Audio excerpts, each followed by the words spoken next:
Hello students, welcome to સંકલ્પ education digital classroom. આ video આપણે કરી રહ્યા છીએ એક રિક્રુટમેન્ટ નોટિસ આવી છે એના ઇન્ફોર્મેશન શેરિંગ માટે. GSSB ગુજરાત ગૌણ સેવા પસંદગી મંડળ દ્વારા એક ભરતીની જાહેરાત હમણાં 2-3 દિવસ પહેલા થઈ. મિકેનિકલ એન્ડ ઓટોમોબાઈલ એન્જિનિયરિંગ જેમણે કર્યું હોય એમના માટે આ ભરતી છે. Additional assistant engineer class additional assistant engineer class 3 ની પોસ્ટ છે. ગુજરાત ગૌણ સેવા પસંદગી મંડળ દ્વારા ભરતી કરવામાં આવશે. નર્મદા ડિપાર્ટમેન્ટના અંડરમાં આ ભરતી થવા જઈ રહી છે.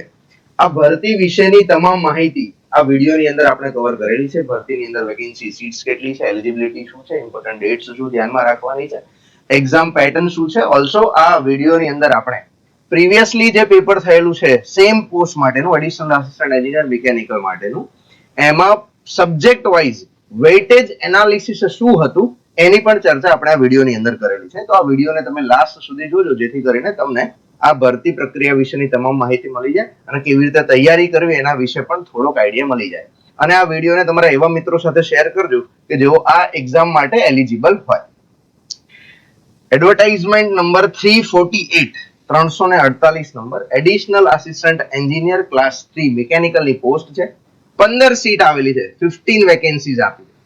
ગુજરાત ગૌણ સેવા પસંદગી મંડળે અહીંયા 15 વેકેન્સી આપેલી છે. આ ભરતીની વેઇટ રાહ આપણે ઓલમોસ્ટ 1.5-2 વર્ષથી જોઈ રહ્યા છીએ. ઘણા બધા વિડીયોઝની અંદર પણ મેં એવું કીધેલું છે કે GSSB ની એડિશનલ આસિસ્ટન્ટ એન્જિનિયરની ભરતી આવશે, જગ્યાઓ ખાલી પડી છે, ટૂંક સમયમાં લેવાશે એવું આપણે 2 વર્ષથી કહેતા હતા. ઓલસો એક આપણને ટેન્ટેટિવ વેકેન્સી મેટ્રિક્સ મળેલું જેમાં 45 સીટ્સ માટે ભરતી કરવાની છે એવી જાહેરાત થયેલી અગાઉ, પણ કમનસીબે એ સીટ્સ આપણને 15 જ મળી.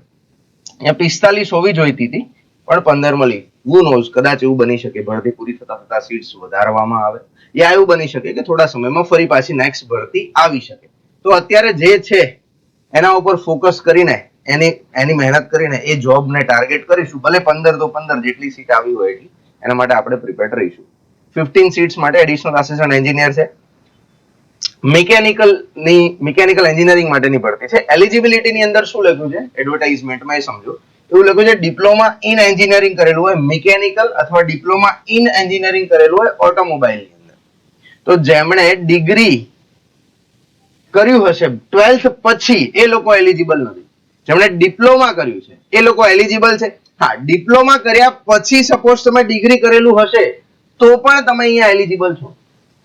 એવું નથી કે ડિગ્રી કર્યું હશે તો એલિજિબલ સાવ નથી, પણ ડિપ્લોમાનું સર્ટિફિકેટ જેની પાસે હશે એવા બધા કેન્ડિડેટ અહીંયા એલિજિબલ છે. ડિપ્લોમા પછી ડિગ્રી પછી માસ્ટર્સ પછી ગમે ત્યાં સુધી ભણ્યા હોય એનાથી ગૌણ સેવાને કોઈ તકલીફ નથી.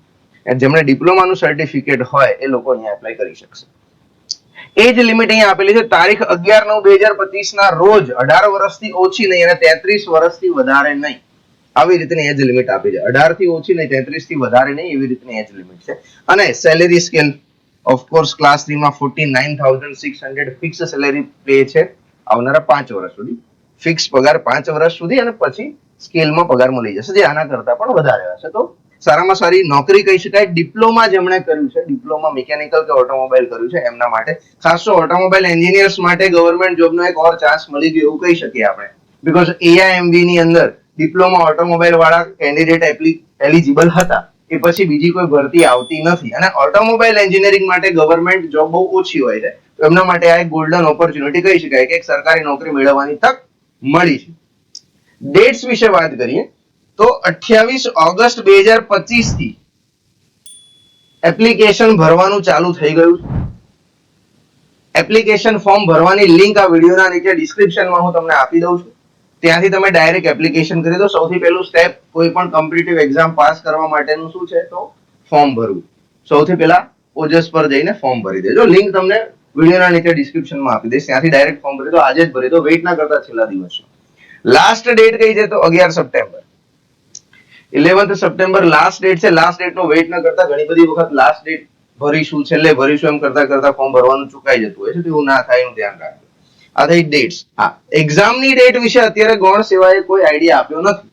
એક્ઝામ ક્યારે લેવાશે એના વિશે કોઈ આઈડિયા આપ્યો નથી, પણ ટેન્ટેટિવલી હું તમને કહી શકું જે અત્યારની પેટર્ન અને શેડ્યુલ ચાલી રહ્યો છે એના પરથી ડિસેમ્બરમાં મોસ્ટ પ્રોબેબલી આ એક્ઝામ લેવાવી જોઈએ. ડિસેમ્બર 2025માં મોસ્ટ પ્રોબેબલી આ એક્ઝામ લેવાવી જોઈએ, 3 મહિના પછી. આવી રીતનું આપણું અનુમાન છે, બની શકે કદાચ એનાથી વહેલાય લેવાય યા તો મોડાય લેવાય, પણ ચાન્સીસ સૌથી વધારે એવા છે કે ડિસેમ્બર મહિનામાં એક્ઝામ કન્ડક્ટ થાય, તો એ રીતે એકોર્ડિંગલી પ્લાન કરજો. કદાચ જાન્યુઆરીમાં જઈ શકે, એની પહેલા લેવા એવી શક્યતાઓ ઓછી દેખાઈ રહી. એક્ઝામ પેટર્ન શું છે સમજીએ. ગૌણ સેવાએ ક્લાસ 3 લેવલની બધી જ exam, civil engineering, mechanical engineering, બધી જ એક્ઝામની પેટર્ન સેમ કરી દીધી છે. આની પણ પેટર્ન સેમ જ કરી દીધી છે. કઈ રીતનું છે જુઓ. તો પાર્ટ એ અને પાર્ટ બી, બે પાર્ટમાં પેપરને ડિવાઈડ કરી દીધું, જેમાં પાર્ટ એ માં બે પોર્શન છે, તાર્કિક કસોટીઓ તથા ડેટા ઇન્ટરપ્રિટેશન, એટલે કે reasoning and DI, data interpretation, અને બીજું લગે છે ગાણિતિક કસોટીઓ, એટલે કે બેસિક મેથેમેટિક્સ, જેને આપણે ક્વોન્ટિટેટિવ એપ્ટિટ્યુડ અથવા મેથેમેટિક્સ કહીએ છીએ. તો રીઝનિંગ ના 30 માર્ક છે, મેથ્સ ના 30 માર્ક છે, એમ કરીને 60 માર્ક છે પાર્ટ એ ના. પછી 30 માર્ક નું પૂછશે ભારતનું બંધારણ, વર્તમાન પ્રવાહો, ગુજરાતી અને અંગ્રેજી કોમ્પ્રિહેન્શન. આપનું polity, current affairs, Gujarati and English comprehension 30 માર્કનું. અને 120 માર્કનું પૂછશે ટેકનિકલ નોલેજ, એટલે કે એન્જિનિયરિંગ બેકગ્રાઉન્ડનું નોલેજ, કે જેમાં મિકેનિકલ અને ઓટોમોબાઈલ એન્જિનિયરિંગનું નોલેજ, એવા સબ્જેક્ટ, એવા ટોપિક્સ જે છે એ પૂછવામાં આવશે. એનું વેઇટેજ 120 માર્ક્સ, બાકીનું 30 30 30 ટોટલ કરીશું તો 210 માર્ક્સનું પેપર, 210 માર્કનું પેપર હશે. 210 માર્કનું પેપર તમારું ફાઇનલ સિલેક્શન માટેનું પેપર હશે. એક જ પેપર લેવાય છે ને, અહીંથી જ ફાઇનલ મેરિટ લિસ્ટ બની જશે. આ પેપર માટે 180 મિનિટ તમને આપવામાં આવશે. 3 કલાકમાં 180 મિનિટમાં 210 સવાલ ટીક કરવાના થશે. સાચો ક્વેશ્ચન, સાચો આન્સર ટીક કરશો તો 1 માર્ક મળશે, અને જો ખોટો ટીક કરશો તો 0.25 નેગેટિવ માર્કિંગ છે. 0.25 નેગેટિવ માર્કિંગ છે. પરીક્ષા મોસ્ટલી ઓફલાઈન OMR પદ્ધતિથી લેવામાં આવશે, કે જેમાં A, B, C, D અને E ઓપ્શન હશે. આ E ઓપ્શન છે એ કમ્પલસરી હશે જો તમારે ક્વેશ્ચનને સ્કીપ કરવો હોય. જો તમે E ને ટીક કર્યા વગર નીકળી ગયા, E ને સ્કીપ કરી દો ને 5 બ્લેન્ક છોડીને નીકળી ગયા, તો પણ તમને નેગેટિવ 0.25 મળશે.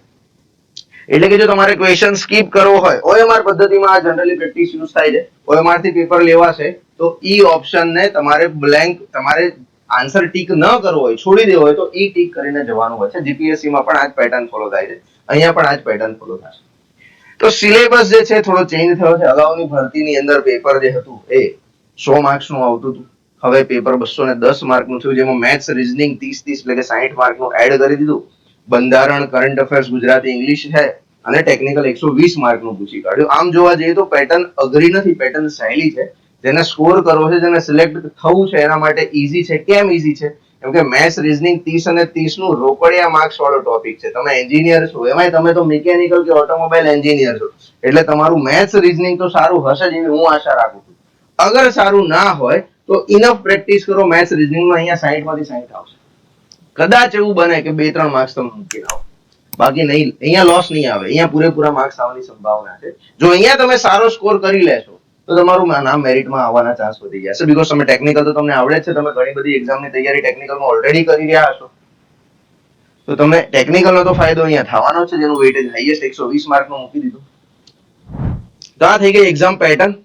એક્ઝામ પેટર્નમાં ટેકનિકલની અંદર શું પૂછશે, મેથ્સ, રીઝનિંગમાં કયા ટોપિક હશે, ડિટેલ સિલેબસ જે છે એ ગૌણ સેવા દ્વારા લોન્ચ કરવામાં આવશે, મૂકવામાં આવશે. કદાચ હજી 1 મહિના પછી, બહુ મોડો સિલેબસ આવે છે ગૌણ સેવાનો, ઘણા ટાઈમ પછી આવશે, પણ ટેન્ટેટિવ સિલેબસ શું હોઈ શકે એના માટેની માહિતી હું તમને નેક્સ્ટ વિડીયોની અંદર યા તો એક પીડીએફ બનાવીને આપી દઈશ. એને તમે બ્લાઇન્ડલી ફોલો કરશો તો પણ ચાલશે. આ એક્ઝામ, એનો સિલેબસ અને જે ગૌણ સેવા દ્વારા સિલેબસ આવશે, બંને સેમ જ આવશે. એક પીડીએફ જેવું કંઈક બનાવવાનું તમને ટેલિગ્રામ ચેનલમાં આપી દઈશ, તો તમે એ સિલેબસને પકડીને ચાલશો તો વધારે ફાયદો થશે.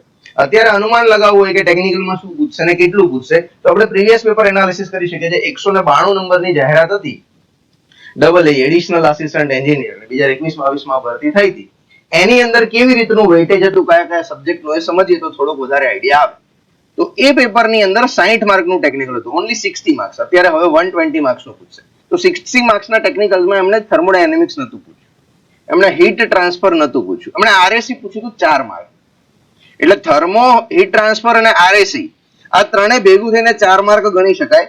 આનો એવો મતલબ નહીં નીકાળીએ કે થર્મો પૂછશે જ નહીં, આનો એવો મતલબ નહીં નીકાળીએ. આનો એવો મતલબ નહીં નીકાળે કે એચટી પૂછશે જ નહીં. ગઈ વખતે નતું પૂછ્યું, પણ સામે પેપર એ 60 માર્કનું જ હતું. 60 માર્કમાં તો બધું કેવી રીતે પૂછી શકે? આ વખતે પેપર 120 માર્કનું છે, તો ચાન્સીસ છે કે બધાને થોડું થોડું વેટેજ આપશે. ફ્લુઇડ મિકેનિક્સ 5 માર્ક્સનું પૂછ્યું, હાઇડ્રોલિક મશીન 0, ટર્બાઇન અને પંપમાંથી સવાલ ન પૂછ્યા, ખાલી મિકેનિક્સમાંથી પૂછ્યા.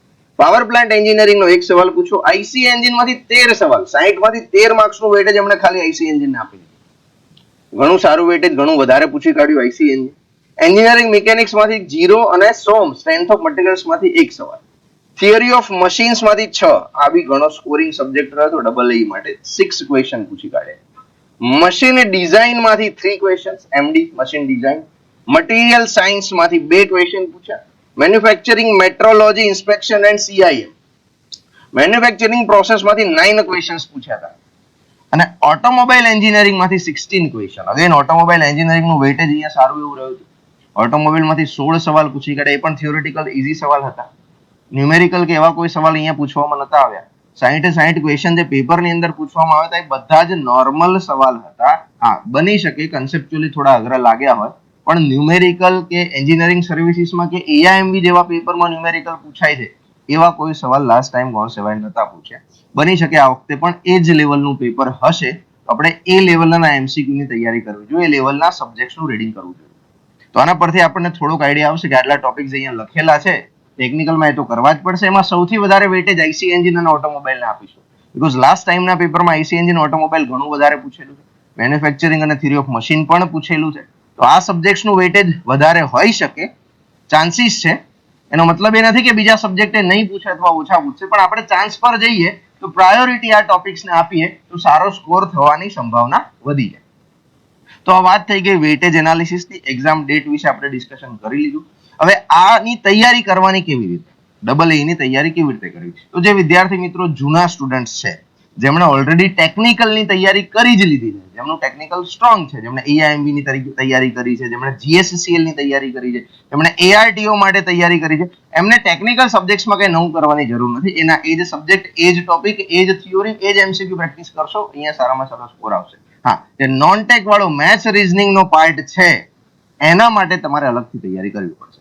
તો જે એવા જૂના કેન્ડિડેટ છે કે જેમને ટેકનિકલ ક્લિયર છે, ખાલી મેથ્સ રીઝનિંગ માટે તૈયારી કરવી છે, એમને અલગથી એક કોર્સ આપી દઈશું. તો મેથ્સ રીઝનિંગ તમારું ત્યાં કવર અપ થઈ જશે. તમારે મેથ્સ રીઝનિંગ માટે અલગથી કાંઈ કરવાની જરૂર રહેશે નહીં, ત્યાં તમારું એ સોલ્વ થઈ જશે. ટેકનિકલ તો કરી જ લીધું છે, અને એટલે બંને તમારું કવર અપ થઈ જશે. અને ટેસ્ટ સિરીઝ તમને અલગથી આપી દઈશું. હવે એવા કેન્ડિડેટ છે કે જેમને પર્ટિક્યુલર આ એક્ઝામ માટે ફર્સ્ટ ટાઈમ તૈયારી કરવાની છે, અત્યાર સુધી કોઈ એક્ઝામની તૈયારી પ્રોપરલી કરી નથી, એમને ટેકનિકલ અને નોન ટેકનિકલ બંને કરવાનું છે. જેમને ટેકનિકલ અને નોન ટેકનિકલ બંને કરવાનું છે એમના માટે કોઈ રેકોર્ડેડ વિડીયોનો કોર્સ પ્લાન કરીશું. લાઈવ વિડીયોનો કોર્સ અત્યારે પ્લાન નહીં કરી શકાય, બીકોઝ ઓલરેડી જીએસસીએલ ની એક બેચ ઓલરેડી આપણી ચાલુ છે, એઆરટીઓ ની બેચ ઓલરેડી ચાલુ છે. તો તમારે લાઈવ ભણવું હોય તો ટેકનિકલ જ ભણવું હોય તો જીએસસીએલ ના કોર્સમાં જતા રહેજો, તો તમને લાઈવ ત્યાં ભણવા મળી જશે. બાકી જેમને રેકોર્ડેડ વિડીયોનો કોર્સ જોઈતો હોય એમને સંકલ્પ એજ્યુકેશન એપ્લિકેશન ઉપર એક ડબલ એ માટેનો સેપરેટ કોર્સ બનાવીને આપીશું, ત્યાંથી તમે તૈયારી કરી શકશો. અત્યારે એક્ઝિસ્ટિંગ કોર્સની વાત કરીએ તો જીએસસીએલ નો live course already tier 2 exam માટે ચાલુ જ છે. જો તમારે એ કોર્સમાં એનરોલમેન્ટ લેશો તો તમારું ડબલ એ પણ આરામથી ટેકનિકલનું બધું જ કવર થઈ જશે, એમાં કોઈ શંકાને સ્થાન નથી, એ તમે કરી શકશો. જો તમારે ખાલી સ્ટડી નોટ્સ લેવી હોય તો સ્ટડી નોટ્સ આપણે અહીંયા બંડલ બનાવેલું છે, આ સ્ટડી નોટ્સ તમે વસાવી શકશો. અહીંથી તમને આપણી ટેકનિકલના બધા સબ્જેક્ટની સ્ટડી નોટ્સ મળી જશે. જો ડબલ એ માટે તમારે સ્ટડી નોટ્સ લેવી હોય તો એનું એક અલગથી બંડલ આપી દઈશું. એમાં મેથ્સ, રીઝનિંગ, બંધારણ અને ટેકનિકલ સબ્જેક્ટની નોટ્સ તમને બધી જ મળી જશે. જો તમારે મિકેનિકલ એન્જિનિયરિંગની આ ગૌણ સેવા વાળી ભરતી, જીએસસીએલ વાળી ભરતી, એના પછી કોઈ ભરતી આવતી હોય અથવા તો આવતા વર્ષે કોઈ ભરતી થનાર હોય, એ બધી જ મિકેનિકલ એન્જિનિયરિંગને લગતી એક્ઝામનો કોર્સ કરવો હોય તો તમારા માટે આ કોર્સ બેસ્ટ કોર્સ છે. Recorded video course for mechanical engineering, technical only. આમાં ખાલી ટેકનિકલ સિલેબસ કવર કરેલો છે મિકેનિકલ અને ઓટોમોબાઈલ એન્જિનિયરિંગનો, કે જે બધી જ મિકેનિકલ એન્જિનિયરિંગની એક્ઝામનો ટેકનિકલ કવર કરે છે. એ ગૌણ સેવા આવી ગયું, જીએસસીએલ આવી ગયું, એઆરટીઓ આવી ગયું, એઆઈએમવી આવી ગયું, એ લેવલના વિડીયોઝ અને કન્ટેન્ટ આ ટોપિક આ વિડીયો કોર્સની અંદર મૂકેલું છે. જો તમારે એ કવર કરવું હોય તો તમે એથી કરી શકશો. આના સિવાય એમસીક્યુ પ્રેક્ટિસ માટે સંકલ્પ પબ્લિકેશનની એક બુક છે, objective mechanical and automobile engineering, ખાસ એ વસાવવી પડશે. કેમ કે પ્રીવિયસ યરના ક્વેશ્ચન એનાલિસિસ કરીને નહીં જ્યાં સુધી સોલ્વ કરો, પ્રેક્ટિસ કરો, ત્યાં સુધી કોમ્પિટિટિવ એક્ઝામમાં સારા માર્ક્સ નહીં આવે. તો એ બુકની લિંક પણ હું તમને વિડીયોના ડિસ્ક્રિપ્શનમાં આપી દઈશ. જેમણે હજી સુધી એ બુક નથી વસાવી એ બુક લઈ લો, જેથી કરીને એમસીક્યુ નું લેવલ કેવું પૂછાય છે ગૌણ સેવામાં એનો પણ આઈડિયા તમને ત્યાં આવશે.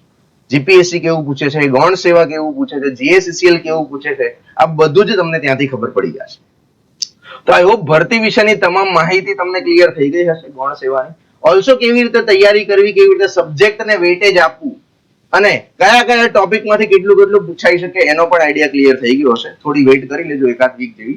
જે લોકો નવા કોર્સ માટે વેઇટ કરી રહ્યા છે, એકાદ વીક પછી આપણે આનો કોર્સ લોન્ચ કરીશું અને સ્ટડી નોટ્સ પણ લોન્ચ કરીશું અને એક્ઝામની ડેટ જેવી રિલીઝ થશે એવી ટી સિરીઝ પણ આપણી આવશે. તો તૈયારીમાં રહેજો, પ્રોપરલી મહેનત કરવાની છે. ભલે સીટ 15 જ આવી હોય, આપણે એક સીટ આપણે પાકી કરીને નીકળીશું. ડન. તો આજ સાથે આજનો આ વિડીયોને આપણે એન્ડ કરીએ. સંકલ્પ એજ્યુકેશન અલગ અલગ સોશિયલ મીડિયા પ્લેટફોર્મ અહીંયા લખેલા છે, એના પરથી તમે સંકલ્પ એજ્યુકેશન જોડે કન્ટિન્યુઅસલી જોડાઈ રહેશો. ટેલિગ્રામ ચેનલનું નામ અથવા તો આઈડી પણ અહીંયા લખેલું છે. જેમણે હજી સુધી ટેલિગ્રામ ચેનલ ન જોઈન કર્યું એ લોકો ટેલિગ્રામ ચેનલ જોઈન કરી લો, જેમાં તમને રેગ્યુલર અપડેટ્સ રિક્રુટમેન્ટની કે આવું કઈ આવશે એની નોટિસની મળતી રહેશે. જો તમને આ રિક્રુટમેન્ટને લઈને કઈ ડાઉટ હોય, કોર્સ વિશે કઈ પૂછવું હોય, બુક્સ વિશે કઈ જાણવું હોય, તો આપણી સંસ્થાનો મોબાઈલ નંબર અહીંયા લખેલો છે. આ મોબાઈલ નંબર કોલ યા તો વોટ્સએપ મેસેજ કરીને તમે ઇન્ફોર્મેશન લઈ શકો છો. અગર તમારે કરિયર વિશે બી ગાઈડન્સ જોતું હોય કે સર હું આ એક્ઝામની તૈયારી કરું કે ન કરું, હું ટેકનિકલમાં જાઉં કે નોન ટેકનિકલમાં, આવી રીતનું પણ કઈ ગાઈડન્સ જોતું હોય અથવા ક્લેરિટી જોઈતી હોય તો તમે અહીંયા આ નંબર પર કોન્ટેક્ટ કરી શકો છો. હું પર્સનલી તમને ગાઈડ કરવાની કોશિશ જરૂરથી કરીશ. તમને ચોક્કસ સાચો રસ્તો અહીંથી મળશે, પ્રોપર ગાઈડન્સ અહીંથી મળશે. તો વિડીયોને અહીંયા એન્ડ કરીએ. ફરીથી યુટ્યુબ પર મળીશું નવા વિડીયો સાથે, નવી રિક્રુટમેન્ટ જાહેરાત સાથે, નવા કોર્સ સાથે. Thank you. જય હિન્દ, જય ભારત.